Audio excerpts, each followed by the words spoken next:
Salut les humains avec un H majuscule, salut les tam-tameuses, salut les tam-tameurs, bienvenue dans cette chronique que j'affectionne, ô combien que j'affectionne, animée par Estelle K de l'association Bête de Seine, basée à Rennes. Et aujourd'hui, nous avons une invitée de marque avec un prénom absolument extraordinaire qui pourrait faire une émission entière. D'ailleurs, ce serait un sujet, les prénoms. Gaïané, bonjour Gaïané. Bonjour. Bonjour Estelle. Bonjour Eric. Alors Bonjour. aujourd'hui, si j'ai bien compris, on va parler des dindons. Oui, voilà, exactement. Les dindons de la farce. Les dindons de la Aujourd'hui, farce. on va parler des chevaux. Ah, les chevaux. Passionnant. N'est-ce pas Estelle? Ouais. Et aujourd'hui, donc, on va parler des chevaux. Donc, moi, je vais commencer à introduire et à raconter l'histoire de Pierrot. En tout cas, le début de l'histoire de Pierrot. Et Gaïané, du coup, enchaînera sur des conseils techniques. Et vous verrez, ce sera hyper intéressant parce que pour tous les gens qui ont des chevaux ou qui ont des soucis avec leurs animaux, Gaïané apporte de super conseils, en fait, qui permettront de trouver des solutions avec des chevaux qui peuvent être réticents ou qui peuvent être apeurés ou sensibles. Voilà. D'accord. Bon, Gaïané se présentera tout à l'heure. Voilà, quand on lui laissera la parole, si on lui laisse la parole d'ailleurs. C'est une blague. Oh, Tam Tam le média, ça me dit quelque chose? Eh oui. Toujours la même page de présentation du slide. Alors, on y arrive, on y arrive. Voilà. Voilà. Oh, magnifique. Chronique Bête de Seine. Qu'est-ce que c'est beau. Une de mes chroniques préférées, il faut le dire. Ah. Donc voilà, l'histoire de Pierrot. Donc, Pierrot, c'est l'histoire d'un poney ayant perdu toute confiance en l'être humain à cause des maltraitances qu'il a subies. Comment peut-on maltraiter un petit poney? C'est pas possible. Ou même un grand. Il y a plus d'1 an, son calvaire s'arrêtait et sa vie prend un tournant. Grâce à une saisie juridique pour négligence sur animaux, je vous en parlais il y a quelques mois dans une autre chronique, Pierrot et ses 8 congénères sont pris en charge par des associations de protection animale. L'association Bête de Seine va en récupérer 6 au total, dont Pierrot. Et il y avait d'autres associations. Est-ce que tu te souviens du nom des associations?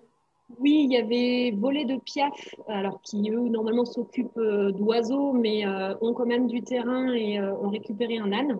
D'accord. Et de mémoire, je crois que l'autre association, c'était Galop pour la vie. D'accord. Il me semble, mais je ne suis pas sûre. D'accord. Voilà, ouais. Je t'ai et donc, coupé. trop sauvage, il n'y a pas de souci, trop sauvage et apeuré, Pierrot va avec son ami Ulan, le beau cheval de trait, dans une famille d'accueil qui a les installations temporaires pour l'accueillir afin qu'on puisse mieux le connaître et qu'il puisse se refaire à son nouvel environnement. Pierrot est vraiment très sauvage et ne supporte pas la présence de l'être humain. Aucun contact n'est possible. Tu m'étonnes. Après plusieurs mois, l'association décide de faire appel à une professionnelle, une comportementaliste équin, Gaïané. Oh, j'ai entendu parler de Gaïané.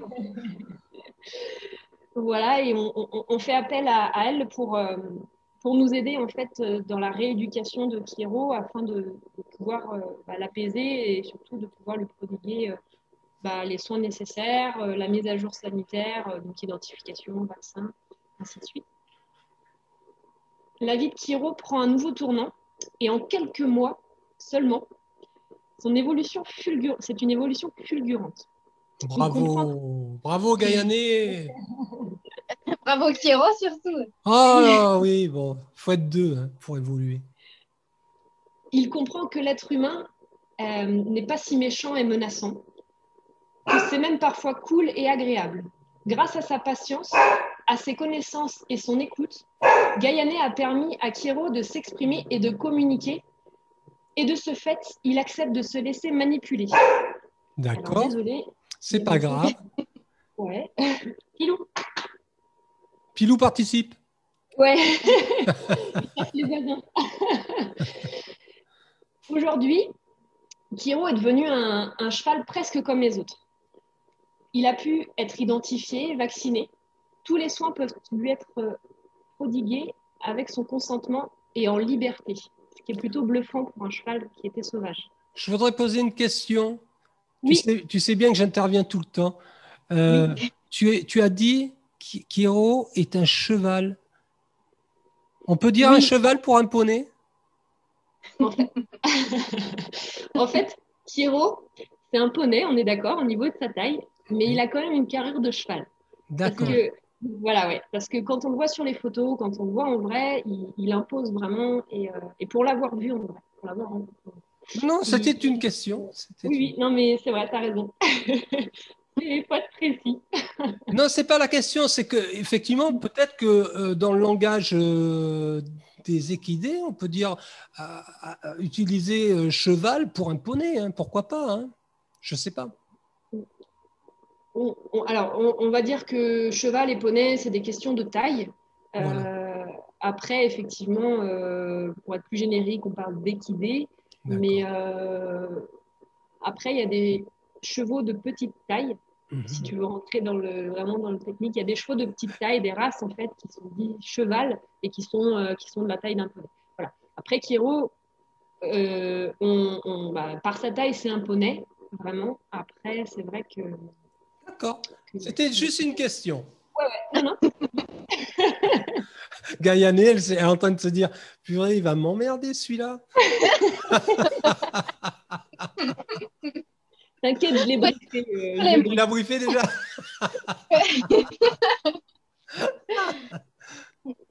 Donc, sa vie a très mal commencé et heureusement, elle se terminera entourée de personnes qui l'aiment et le protègent. Vous vous posez sûrement la question de savoir comment a fait Gaïané Et pour oui, arriver à ce résultat, parce que c'est pas un simple claquement de doigts, c'est pas si facile que ça, c'est beaucoup de travail, c'est beaucoup d'observations comment a et fait Gaïané? voilà, et beaucoup de techniques.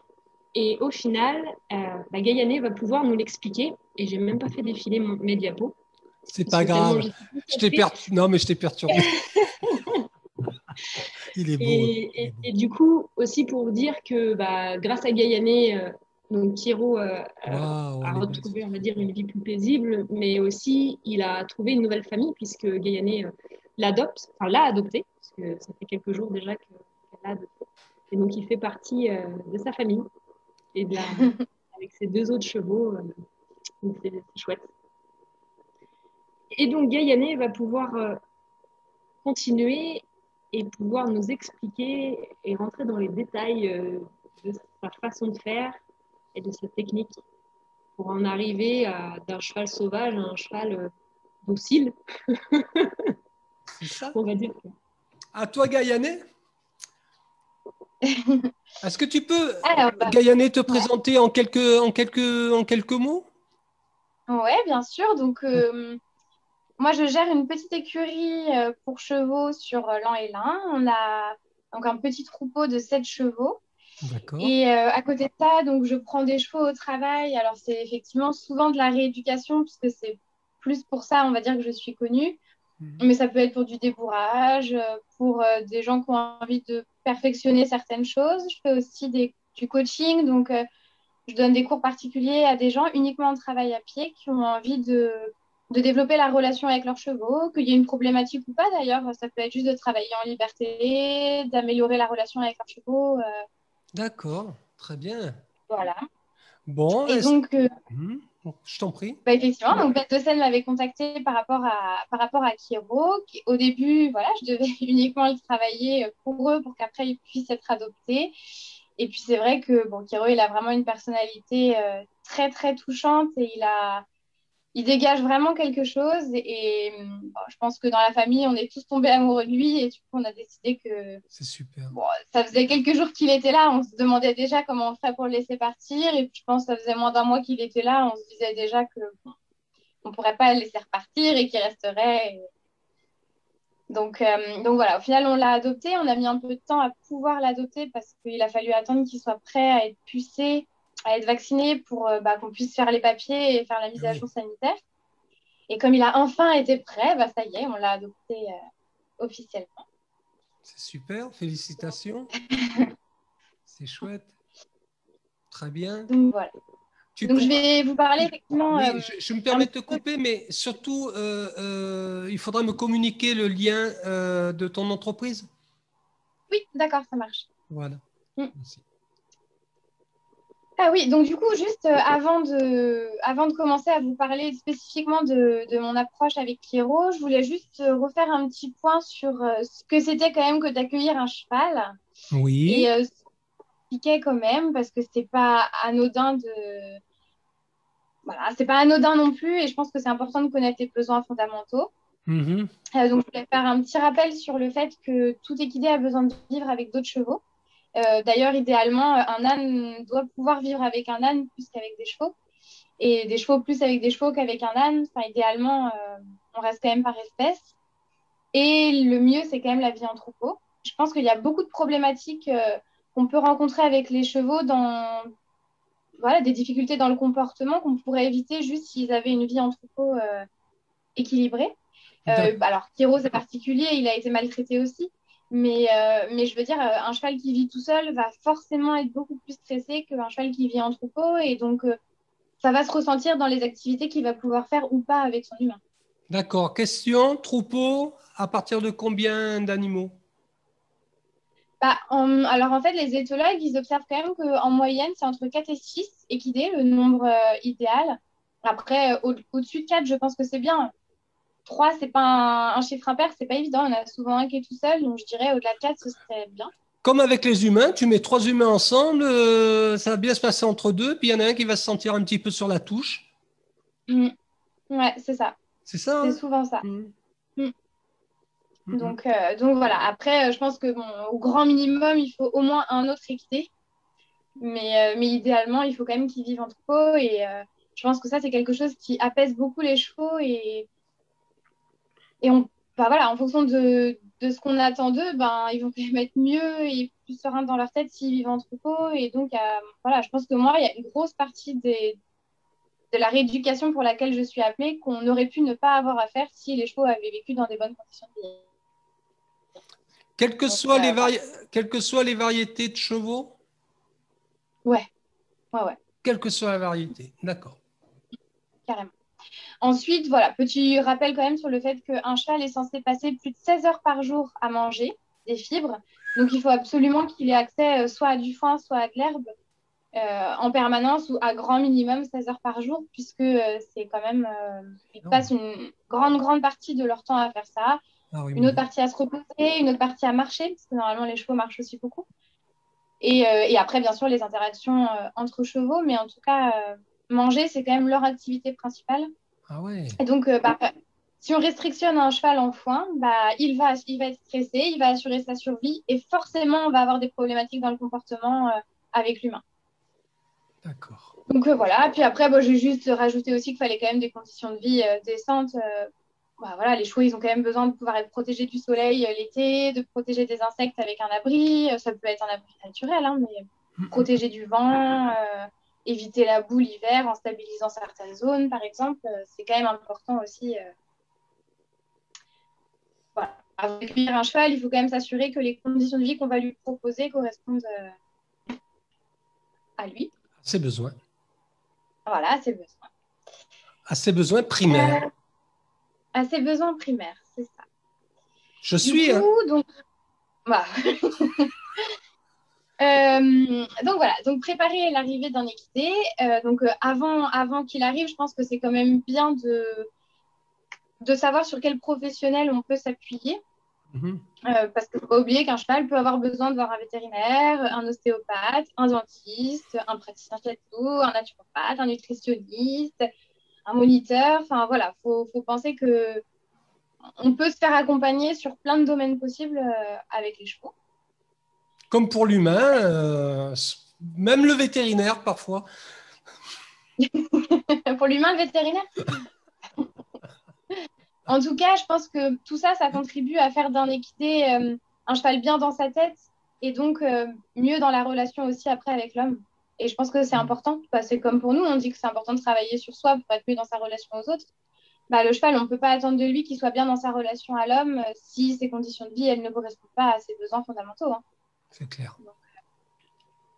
Donc voilà. Après, concernant l'arrivée du cheval en lui-même dans sa nouvelle famille, il faut vraiment se dire que les chevaux, ils ont besoin de temps et qu'une intégration au sein d'un troupeau, c'est pas anodin, c'est pas forcément évident. Donc, ça vaut le coup au début de le mettre dans un pré à côté des autres chevaux. Donc là, on voit l'exemple de Kiro qui a été longtemps fil à fil avec ses futurs copains de pré sur la photo.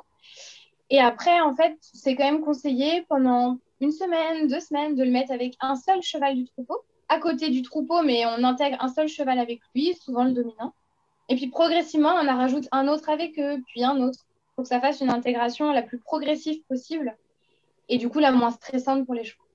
D'accord, très bien.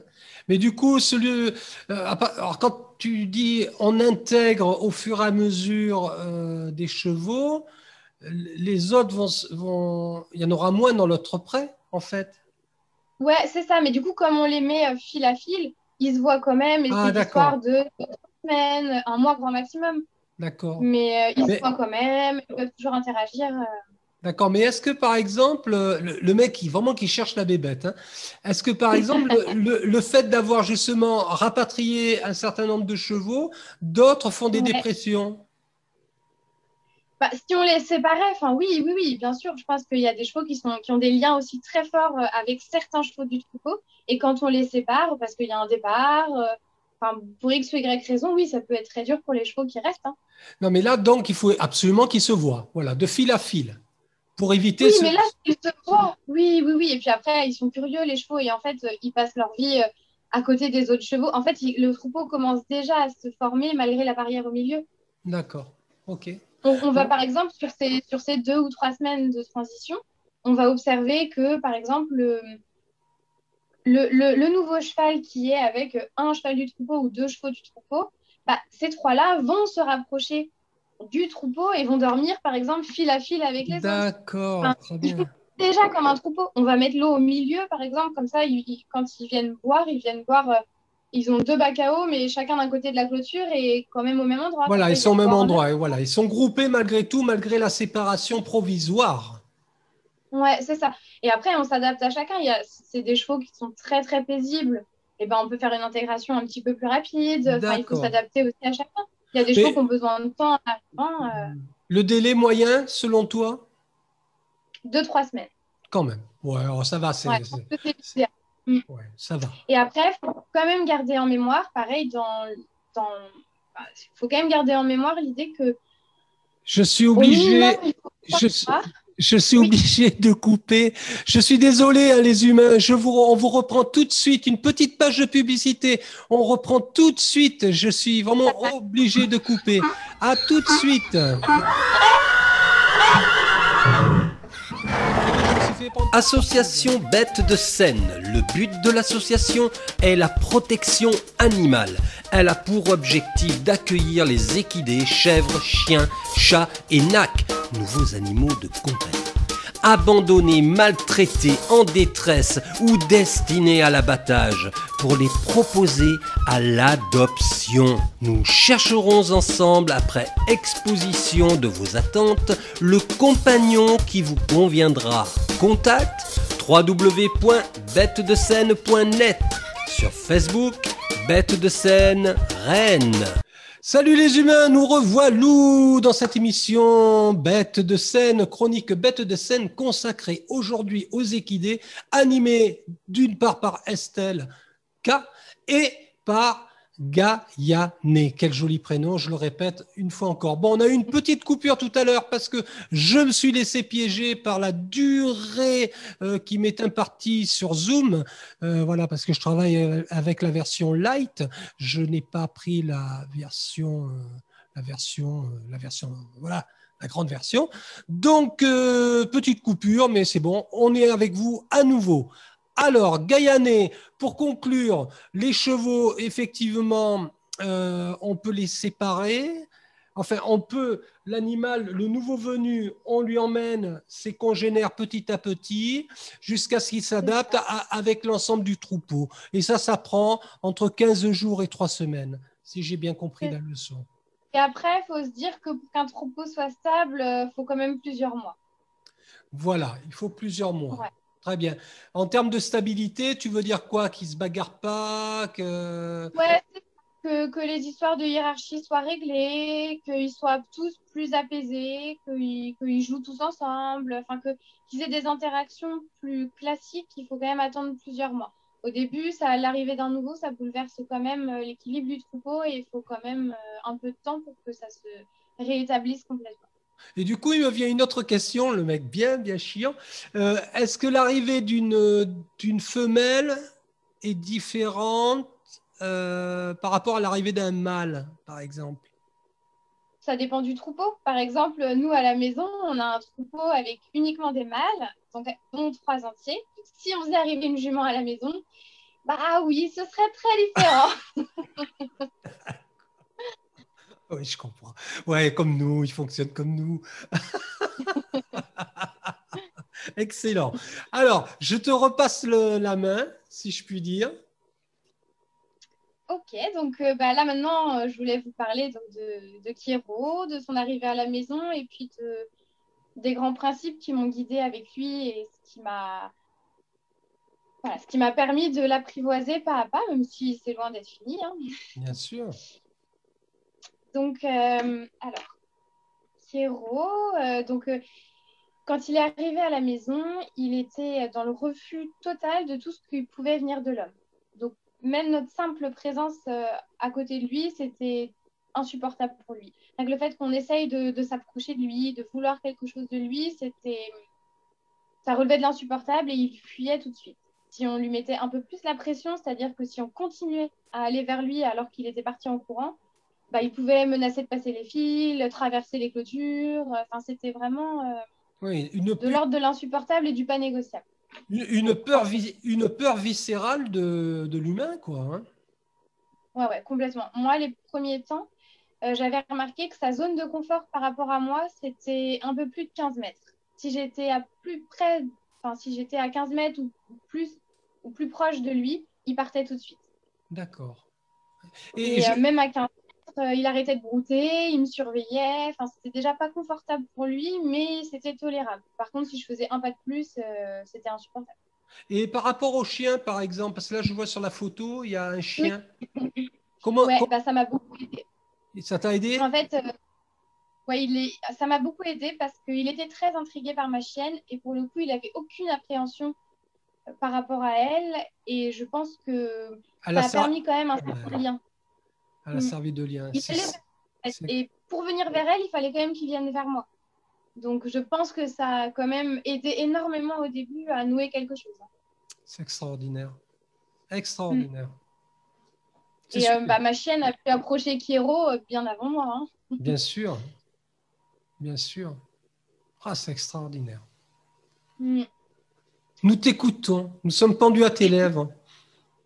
Donc voilà. Donc, moi, les conseils que j'ai trouvé importants de vous transmettre, la première chose, c'est vraiment d'essayer toujours de faire passer le chemin avant le but. C'est-à-dire que oui, on a une idée d'exercice, oui, on a des choses qu'on aimerait réussir à faire avec nos chevaux, oui, il y a des exercices qui comptent vraiment pour nous, oui, on a envie de faire tous les soins du monde et on a envie de pouvoir lui faire voir tous les professionnels du monde, mais il ne faut pas oublier que quel que soit le passé du cheval, ils ont le droit d'avoir leurs émotions, leurs humeurs, des jours où c'est OK, des jours où ça l'est moins. Et si on veut créer un vrai partenariat, une vraie relation avec un cheval, il faut quand même accepter de faire un pas vers l'autre et que ce ne soit pas que de notre côté. que ce ne soit pas que nous qui voulions et qui imposions. Et il faut aussi attendre l'autre, il faut aussi voilà, accepter de faire passer le lien avant l'exercice et que parfois il y a des choses qui ne sont pas appropriées maintenant et il faut accepter de les décaler dans le temps. Et donc, essayer de faire un travail sur soi pour être auprès des chevaux sans attente. Être là pour le lien avec eux, mais pas pour notre ego. J'entends bien. Alors, c'est pas évident, hein. Bien sûr que moi, la première, hein, enfin, moi y compris, je dois faire un travail sur moi pour ne pas attendre des choses et pour ne pas leur transmettre cette forme de pression.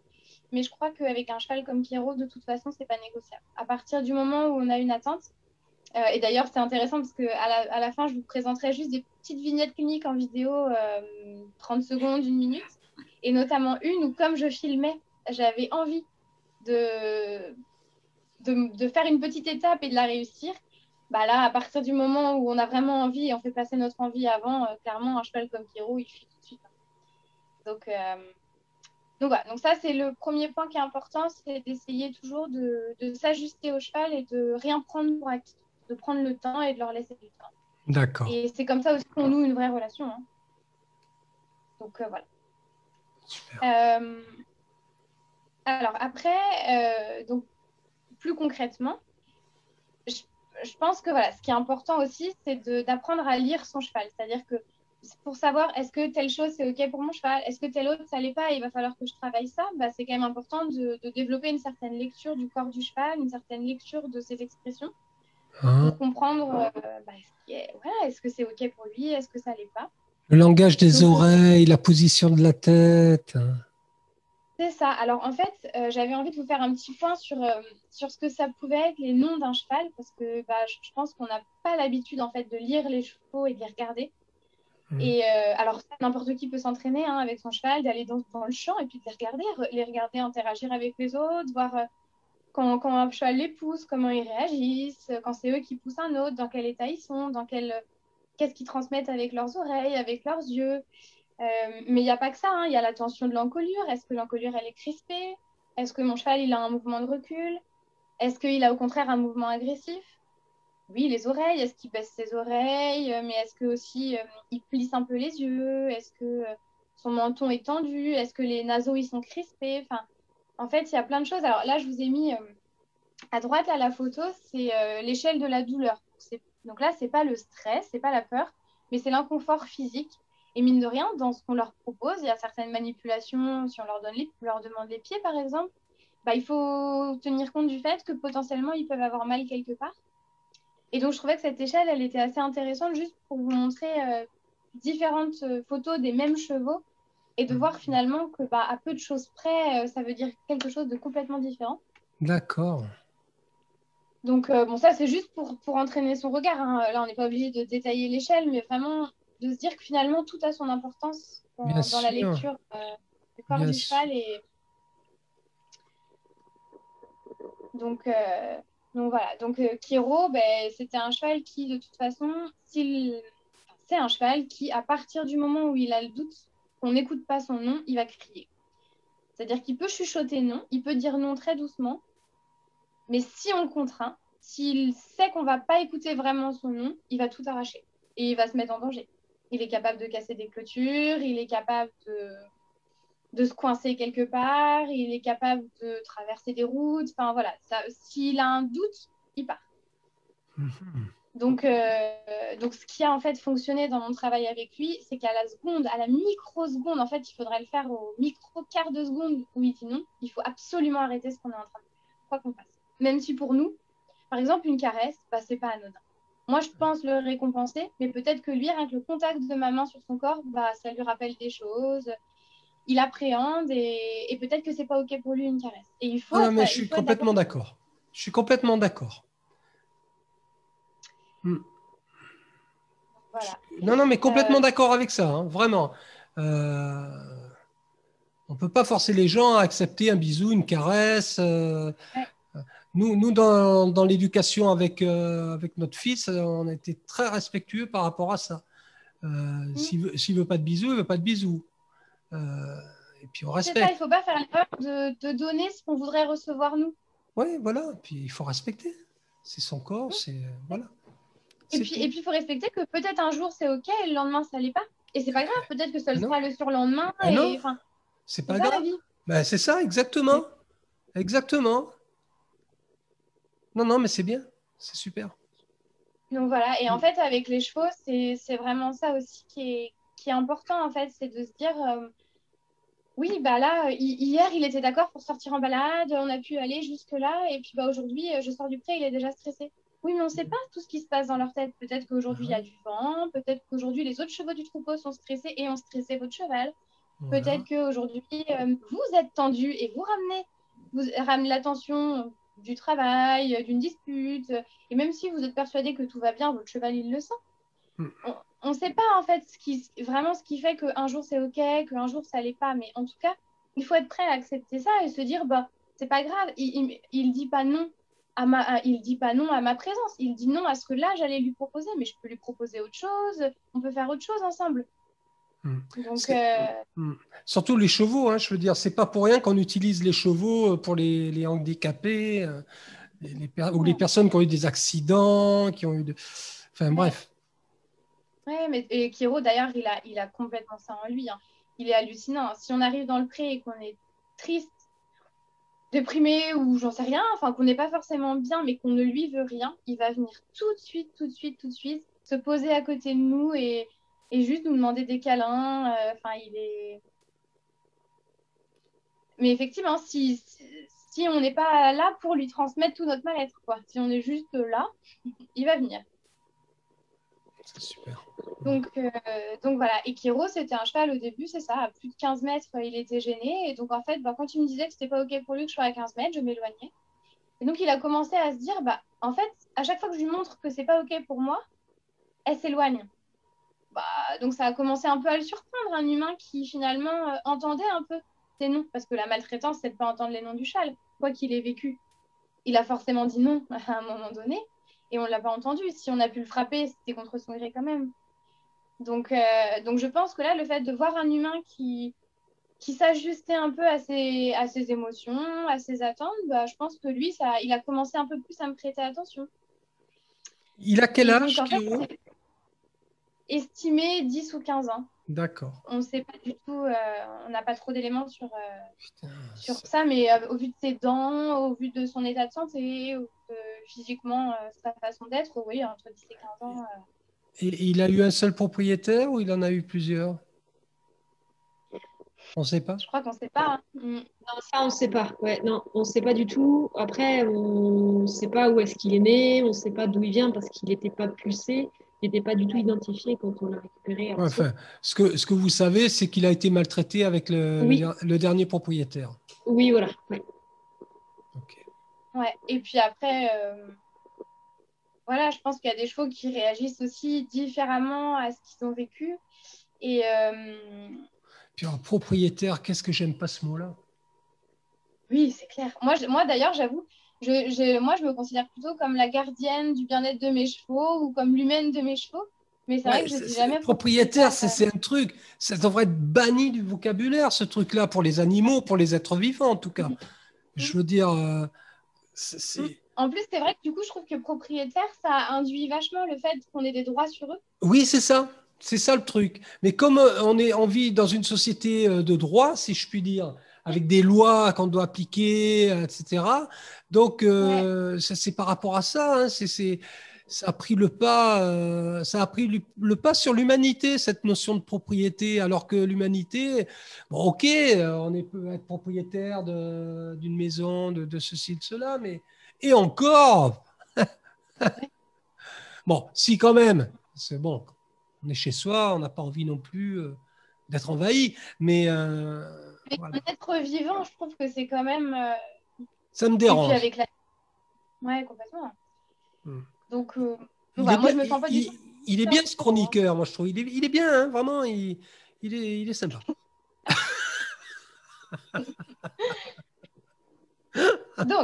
Donc voilà, donc là c'est un petit point un peu sur ce qu'étaient les noms d'un cheval et en tout cas d'en tenir compte. C'est vrai qu'il y a aussi, je pense, beaucoup de chevaux qui vont accepter des soins du quotidien, mais c'est une acceptation qui est plutôt basée sur de la résignation. De toute façon, ils n'ont pas le choix. Je veux dire, ils ont le licol, ils sont tenus, donc on veut leur mettre du spray anti-mouche, ils ne vont pas bouger.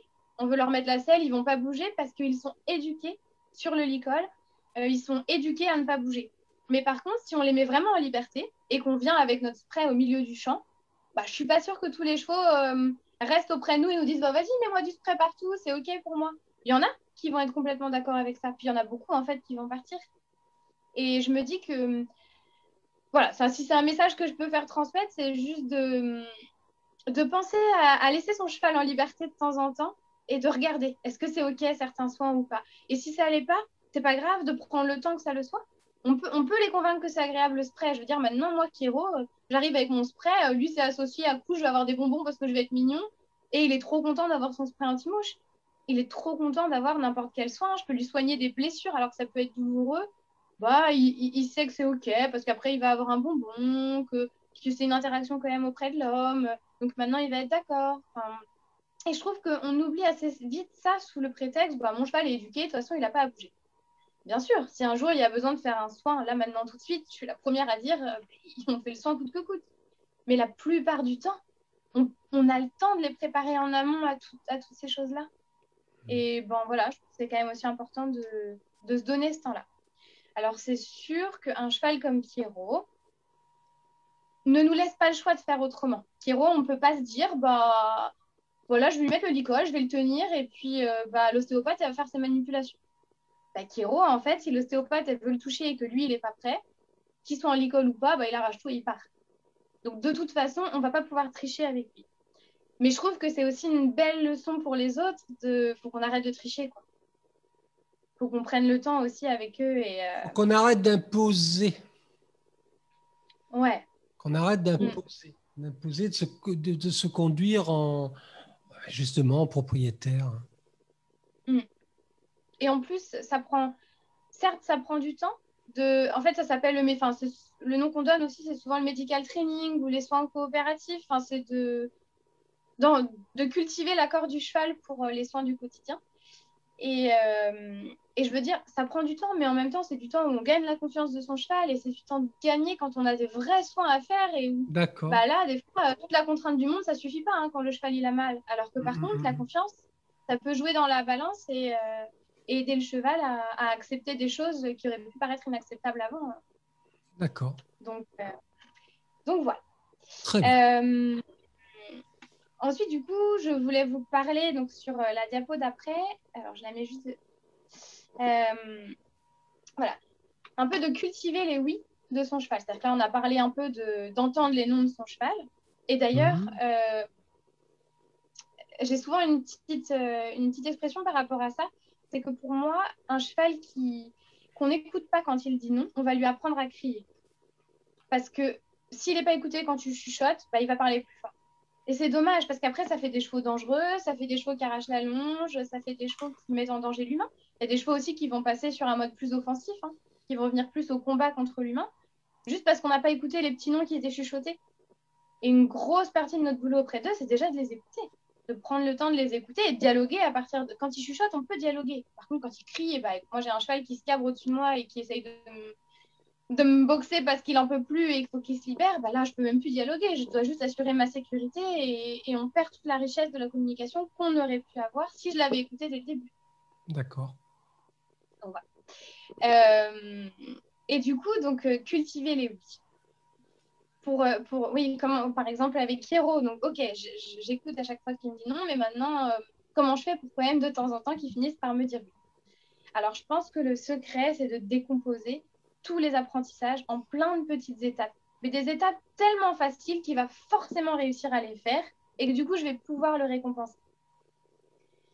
Je vais vous donner des exemples concrets parce que c'est vrai que c'est pas peut-être très conceptuel dit comme ça, mais en fait, vraiment, le secret, c'est ça. C'est de décomposer, c'est-à-dire qu'il ne faut pas viser le but. Faut se dire, OK, quel chemin je peux prendre pour en arriver là? Par quel petit bout je peux prendre toute cette histoire pour à la fin arriver à mon but.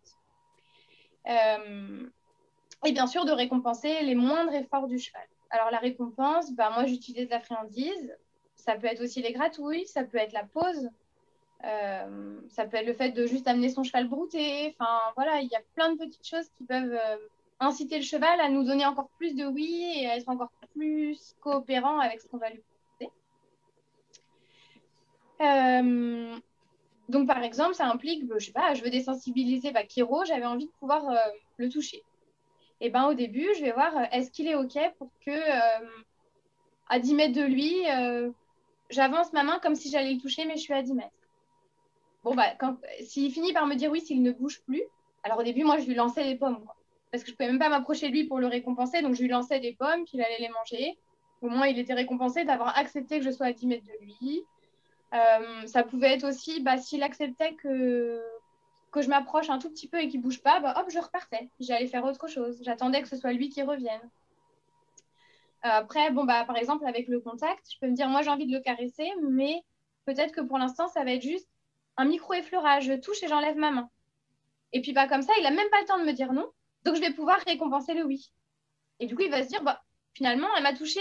J'allais dire non, mais j'ai pas eu le temps et elle me récompense. Bon, on peut retenter peut-être. Et puis, au lieu que le contact, il dure une microseconde, la fois d'après, peut-être qu'il va durer une seconde. Et puis après, peut-être que ça peut être juste un effleurage plutôt que de toucher et de rester, parce que ça va être trop dur pour lui. Enfin, voilà, de décomposer. Je peux vous donner aussi l'exemple du licol, et c'est ça qu'on va voir après en vidéo.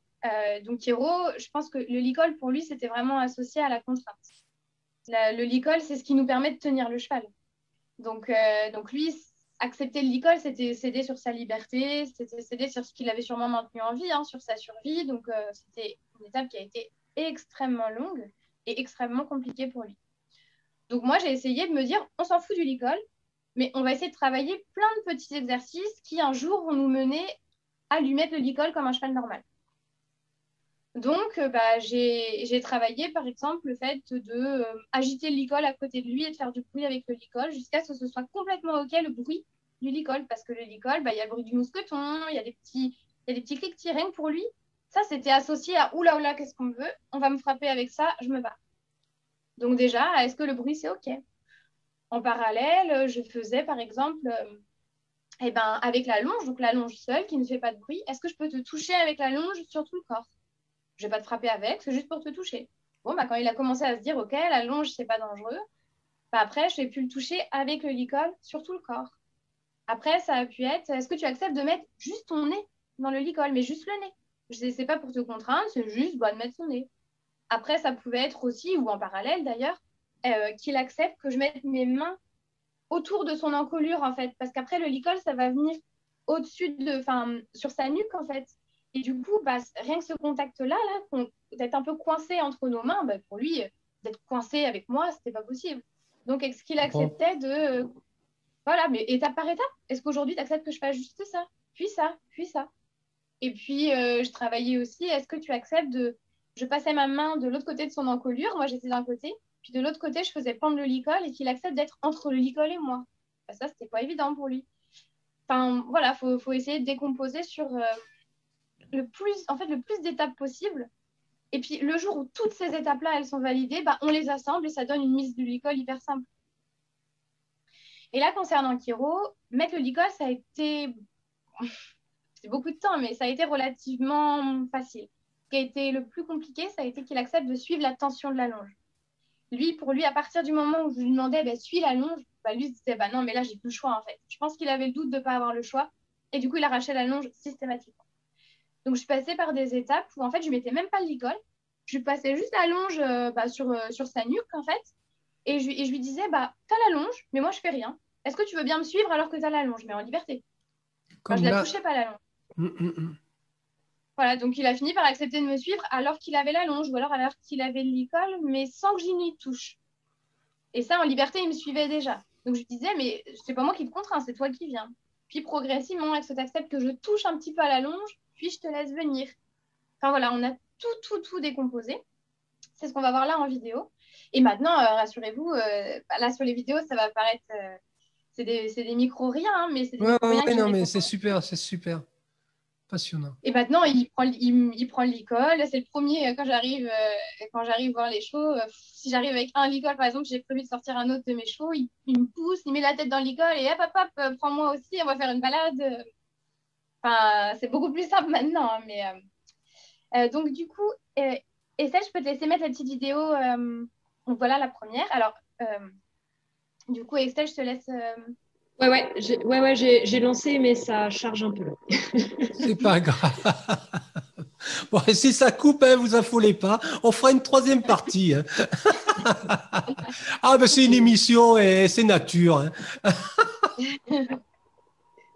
Ça charge. Non, mais ça vaut le coup. Ça vaut le Ouais. coup. C'est magnifique. Quelle chouette émission. Et voilà, séance vidéo. Après bien des essais, on va essayer donc de vous proposer cette petite vidéo que nous a préparée Gaïané sur la magnifique Kéro. Ah, c'est une femelle ou une Non, Non, un mâle. C'est un Voilà. entier. En plus, je lui ai coupé les coucougnettes. Bon, bah, c'est pas grave. À toi, Kéro. Voilà. Clic. Voilà, tu peux expliquer en même temps si tu veux, Gaïané. Voilà, donc là, en fait, on voit que j'essaye de lui mettre une petite longe autour de l'encolure pour l'habituer tranquillement. Et que pour l'instant, je ne mets pas de pression sur la longe. Je le laisse venir en liberté. Alors, la vidéo est très saccadée. Et là, vous allez voir que donc, là, je lui demande... Ouais, là, j'ai mis de la tension sur la longe. Et du coup, à la seconde où j'ai touché la longe, Kéro, il a arraché la longe et il est parti. Mais comme j'ai lâché, il est revenu. D'accord. Et du coup, ça me permet de recommencer des petites étapes. C'est-à-dire que là, je ne vais pas carrément lui remettre la longe, mais je reprends sur des... juste, je lève la longe à côté de lui. Là, je lui la repasse. Et puis, je retente en liberté. Je me dis, bon, bah là, quand j'ai essayé de toucher, ça a mis trop de pression. Je refais d'abord en liberté. Je retente une fois juste de toucher, mais sans lui demander quoi que ce soit. Et je le laisse repartir. Ce qui est extra... Ouais, il joue le jeu, quoi. C'est ça qui est extraordinaire. C'est que C'est ça. on sent qu'il a quand même envie de s'habituer à toi, en fait. Ouais, et puis, vous voyez, en fait, du coup, sur les vidéos, il part. Hein. Clairement, il part, mais il revient toujours. Parce que du coup, à la seconde où il me dit non, moi j'arrête, donc il revient. Et après, il est beaucoup plus à l'aise en liberté, il est beaucoup plus à l'aise quand il n'a pas de pression, mais voilà. Et ça a été que ça en fait, et ça n'est toujours que ça avec Kéro. C'est-à-dire d'essayer de décomposer des mini étapes. Là, par exemple, j'ai vu, ok, quand j'essaie de mettre de la tension sur la longe, il part. Bah, je vais le refaire en liberté, je vais tenter autrement. D'accord, c'est extra. Ah, donc voilà. Bon, après, la vidéo était un petit peu hachée, hein, mais j'en avais 2 autres, mais je pense que ça va être un petit peu trop. C'est Roots, c'est Tam Tam le média, c'est Roots. Je pense que la petite de pas longtemps, elle peut passer là. Ok, bah vas-y, on va voir ce que ça donne. Ok, donc là, par exemple, c'était une étape après où Kéro, il était ok pour avoir le licol. Et donc, j'essayais de combiner et le licol et la tension de la longe. Donc, en fait, je tendais ma longe et à la seconde où il venait, je relâche la longe. Donc là, on ne voit pas très bien sur la vidéo, mais la longe est relâchée. Et alors, il y avait l'incruste des copains. Et voilà, et je faisais des mini étapes. C'est-à-dire que je ne lui demandais pas de me suivre en longe. Je lui demandais d'accepter 1 seconde de tension de longe. Et si je sentais que c'était compliqué, je refaisais à nouveau sans la longe en liberté, ou je lui demandais de me suivre à nouveau sans longe. Là, du coup, il pouvait facilement me dire oui parce que la liberté, c'est beaucoup plus facile pour lui. Et donc, il me disait des oui, ça lui mettait de bonnes compositions et je pouvais à nouveau retenter avec la longe. Donc, c'est beaucoup ça, en fait, avec les chevaux. C'est beaucoup de décomposer dans plein de petits apprentissages et de ne pas hésiter à revenir un petit peu en arrière pour à nouveau pouvoir avancer. C'est des mini étapes et voilà, il faut vraiment accepter ça. Accepter de revenir en arrière, accepter de ne pas avoir d'attente. Et du coup, derrière, de laisser aussi les choses se faire au rythme du cheval.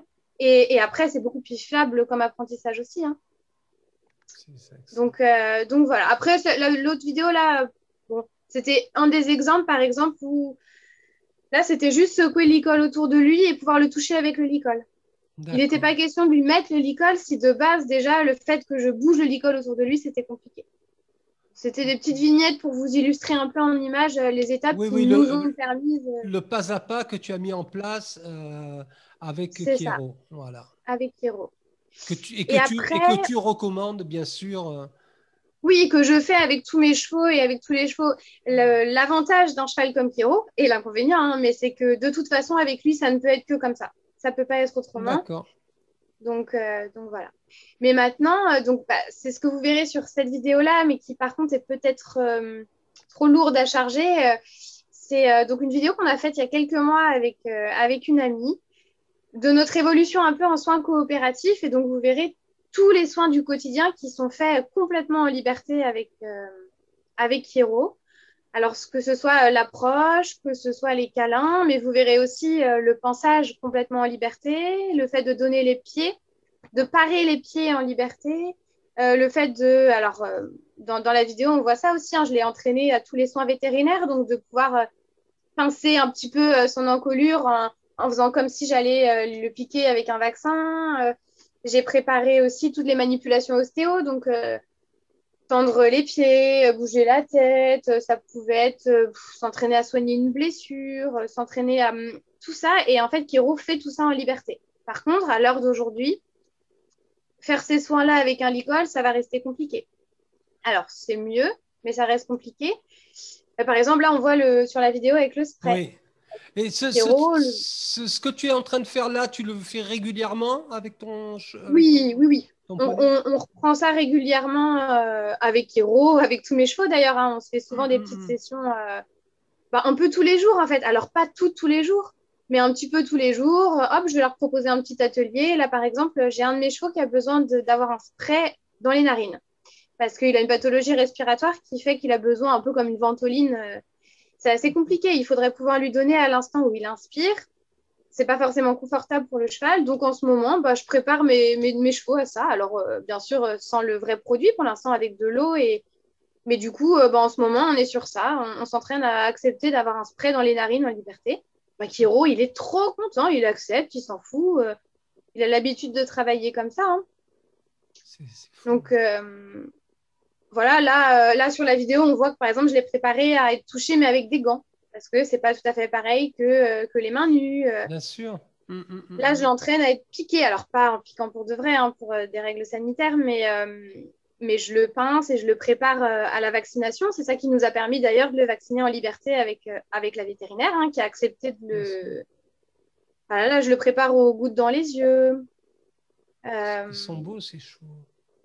Ouais, je l'entraîne, par exemple, à montrer ses dents. Je l'entraîne à... En fait, tous les soins possibles. Je m'entraîne à obtenir son accord. Comme ça, le jour où j'en aurai vraiment besoin, ce sera banal pour lui et banal pour moi, plutôt que ça devienne un combat, plutôt que... Voilà, là, on voit, par exemple, accepter qu'on lui pince un petit peu les naseaux et de ne pas trop bouger. C'est la prise de la température. Là, je lui prends la température. Pardon. Oui, je voulais te demander, ces vidéos sont accessibles donc sur YouTube, j'imagine. Oui, je les avais mis sur YouTube pour notre chronique, là, donc je pourrais vous donner les liens. D'accord. Ah oui, tu as fait spécialement pour cette chronique-là. La vidéo, je l'avais déjà faite avant, mais je l'ai mise sur YouTube pour l'occasion, ouais. D'accord, c'est super. Et du coup, il y avait aussi, je pourrais partager aussi les deux autres petites où on voit un petit peu les oui et les non de Hiero. Ouais, avec plaisir. On mettra le lien. On mettra le lien pour que les tam-tameuses et les tam-tameurs puissent aller visionner tes vidéos. Ça peut leur donner des pistes, justement. Ouais, c'est ça. Puis ça peut montrer que c'est possible, en fait, que c'est possible de soigner un cheval en liberté avec son accord, que c'est possible de le préparer au... Et l'autre qui est parti. Il est tranquille, la vie est belle. Ah, c'est génial. Ouais, c'est ça. À la maison, c'est beaucoup la sieste, hein, quand même. Mais ouais, c'est extra. C'est extra. Donc voilà, donc il est préparé à tout ça. Après, il faut se dire, c'est toujours pareil, c'est des étapes. Il est préparé à toutes ces étapes-là avec moi. Après, de là, le faire avec un professionnel qui ne le connaît pas, c'est autre chose. Donc, en fait, j'essaye de m'entourer de professionnels qui acceptent de travailler et de voir Hiero en liberté. Donc, j'ai une vétérinaire, en fait, qui est une de mes élèves en travail à pied, qui, du coup, a accepté de venir plusieurs fois avant la fois où on l'a vacciné pour travailler aussi avec Hiero, lui donner des friandises, lui montrer que c'est cool aussi d'être soigné par quelqu'un d'autre que moi, pour que le jour J, il accepte qu'elle le vaccine. Oui. J'ai une physiothérapeute qui a accepté de venir uniquement en liberté pour faire des soins avec Hiero. Ma praticienne en shiatsu a accepté aussi, son ostéo aussi. Donc, c'est sûr qu'il ne donne pas autant avec quelqu'un d'autre. Hein. Pour l'instant, ça reste fragile. Même si je suis là, hein, ça ne suffit pas. Si, par exemple, la personne ne s'arrête pas pile au bon moment sur une manipulation, après, il va partir en courant. Mais il va revenir.